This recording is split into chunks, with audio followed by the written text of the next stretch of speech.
आज का जो वीडियो है वो है कक्षा 10 प्रश्नावली है यहाँ पे आपके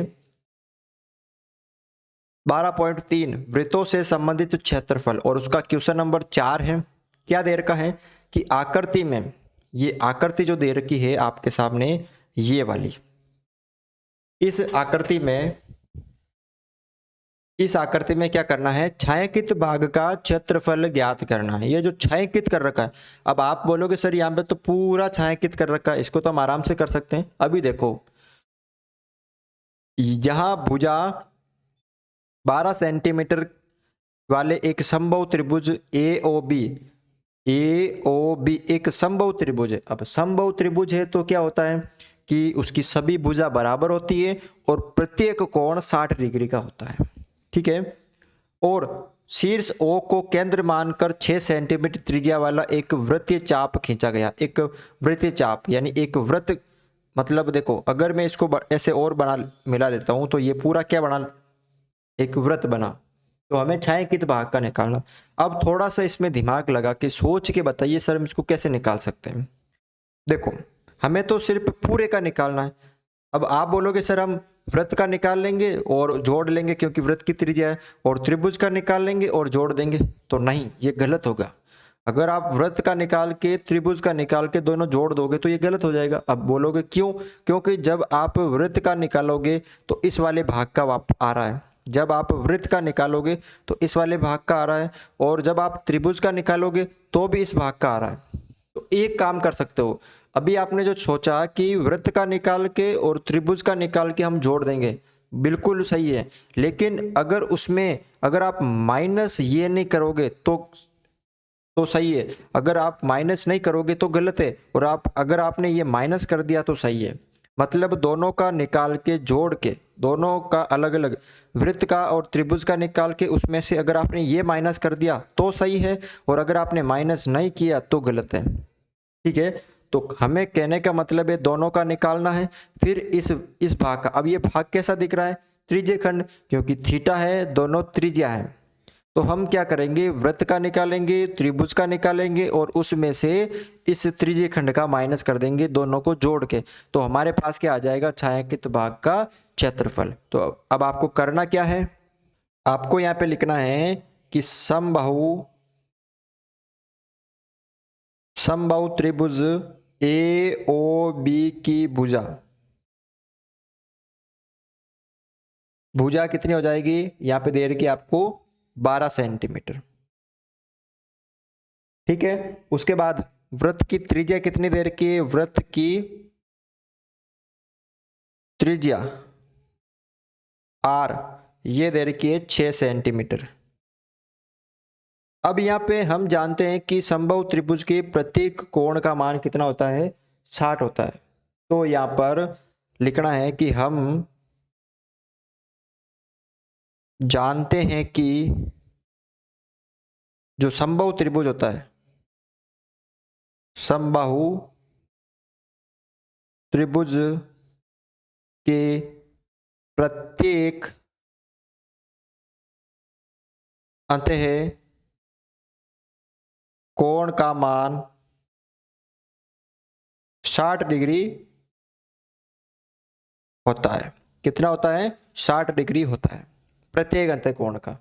तो यहाँ पे अतः वृत्त की दो त्रिज्याओं के मध्य बनने वाला कोण कितना हो जाएगा, जो कि थीटा यानी 60 डिग्री। तो अतः वृत्त की दो क्रमागत यानी लगातार त्रिज्या के मध्य बनने वाला कोण थीटा कितना हो जाएगा, यहाँ पे आप लिख सकते हो 60 डिग्री। तो अब आपको क्या करना है, मैंने अभी आपको बताया था, पहले वृत्त का निकालेंगे, फिर इस त्रिभुज का निकालेंगे, फिर इस त्रिज्य खंड का निकालेंगे, फिर दोनों को जोड़ के इसका माइनस कर देंगे एक बार, तो क्या आ जाएगा, पूरे का आ जाएगा। क्योंकि जब हम वृत्त का निकालेंगे तो इसका भी आ रहा है, त्रिभुज का निकालेंगे तो इसका आ रहा है, यानी इसका 2 बार आ रहा है ना। तो अब देखो सबसे पहले आप निकाल लीजिए त्रिज्य खंड का क्षेत्रफल। तो त्रिज्य खंड का क्षेत्रफल। क्या होता है सूत्र? पाई आर स्क्वायर गुणा थीटा बटा 360। ठीक है, अब पाई की जगह आपको कितना लेना है? 22/7 लेना है। 22/7 गुणा आर कितना है? 6 सेंटीमीटर। तो 6 और इंटू 6 इंटू आर, 6 इंटू 6 हो गया आर स्क्वायर है ना, और थीटा कितना है? 60/360। ये कट गया 6 बार, 6 0 से 0, 6 चंग 36, और ये 6 से 6 कट गया। तो कुल मिला के 22 को 6 से गुणा करेंगे तो 132/7 सेंटीमीटर स्क्वायर क्या आ गया? त्रिज्यीय खंड का क्षेत्रफल आ गया। ये किसका क्षेत्रफल आ गया? त्रिज्यीय खंड का क्षेत्रफल आ गया। अब हमें किसका निकालना है? इस वृत्त का निकालना है और इस त्रिभुज का निकालना है। तो सबसे पहले हम वृत्त का निकाल लेते हैं। तो वृत्त का क्षेत्रफल क्या सूत्र होता है? पाई आर स्क्वायर। पाई की जगह 22/7 और वृत्त की त्रिज्या कितनी है? आर, ये रही 6, तो 6 इंटू 6। ठीक है, अब कर दो इसको सरल। तो 22 को 6 से गुणा करेंगे तो 132, और उसको 6 से करेंगे तो 792/7 सेंटीमीटर स्क्वायर।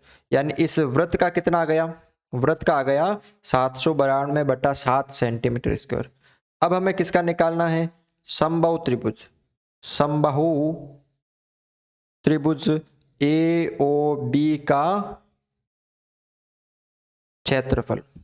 तो समबाहु त्रिभुज का जो क्षेत्रफल होता है वो क्या होता है? आपको याद होना चाहिए कि √3/4 भुजा स्क्वायर, ये सूत्र होता है। तो अब देखो, √3 की जगह √3/4 और भुजा कितनी है? 12 है, तो 12 का स्क्वायर हो जाएगा 12 गुणा 12। तो ये कट गया 4 एकम 4, 4 तिया 12, तो √3 गुणा 3 गुणा 12 गुणा कर दो। 12 को 3 से कर दिया तो कितने हो गए? 36। तो 36 आगे आ गए और √3 हो गए, यानी 36√3 सेंटीमीटर स्क्वायर। तो हमने त्रिभुज का निकाल लिया, वृत्त का निकाल लिया और त्रिज्यीय खंड का निकाल लिया। अब हमें क्या करना है? छायांकित भाग का क्षेत्रफल निकालना ना, यानी ये जो छायांकित भाग है पूरा, इसका क्षेत्रफल निकालना है। तो मैंने आपको बताया कैसे निकालेंगे। तो आपको लिखना है कि छायांकित भाग का क्षेत्रफल कैसे निकालना है कि वृत्त का निकालेंगे हम पहले। तो वृत्त का क्षेत्रफल, उसके अंदर प्लस करेंगे त्रिभुज का क्षेत्रफल, यानी समबाहु त्रिभुज का क्षेत्रफल। इन दोनों का जोड़ेंगे और ये 2 बार आ गया। जब हम वृत्त का निकाल रहे तो भी आ गया, त्रिभुज का निकाल रहे तो भी आ गया, और इसको एक बार माइनस कर देंगे त्रिज्यीय खंड का क्षेत्रफल, क्योंकि ये त्रिज्यीय खंड ना, तो त्रिज्यीय खंड का क्षेत्रफल। अब देखो, वृत्त का कितना आया था? 792/7, तो 792/7 प्लस समबाहु त्रिभुज का कितना आया था? ये रहा 36√3। कितना आया था? 36√3, और इसका हर मैंने मान लिया 1। माइनस करेंगे त्रिज्यीय खंड का। त्रिज्यीय खंड का कितना आया था? 132/7। 132/7। अब आप चाहो तो क्या कर सकते हो? पहले इन सब का लसप ले सकते हो। ठीक है, इन सब का लसप ले सकते हो, या आप ऐसे कर सकते हो कि पहले इन दोनों को सरल कर दो। पहले इन दोनों को सरल कर दो, यानी कौन कौन से? ये जो 7 आ रहे हैं, तो इसको मैं एक साथ लिख लेता हूं कि 792/7 माइनस 132/7 और प्लस 36√3। इसको मैंने ऐसे कर लिया। मतलब पहले मैं इन दोनों को सरल कर दूंगा। दोनों का एलसीएम समान आ रहा है 7, तो 792 ऊपर रहेंगे, माइनस 132 हो जाएंगे, प्लस 36√3। अब 792 से 132 गए तो 660, 066/7 प्लस 36√3। ठीक है, अब आप यही इसका होगा, या इसको जो इसका आंसर दे रखा है वो है कि 36√3 प्लस 660/7 और ये पूरा दे रखा है सेंटीमीटर स्क्वायर। ठीक है, तो इस तरह से आप ये क्वेश्चन सरल कर सकते हो। वीडियो अच्छा लगा तो वीडियो को लाइक ज़रूर करें।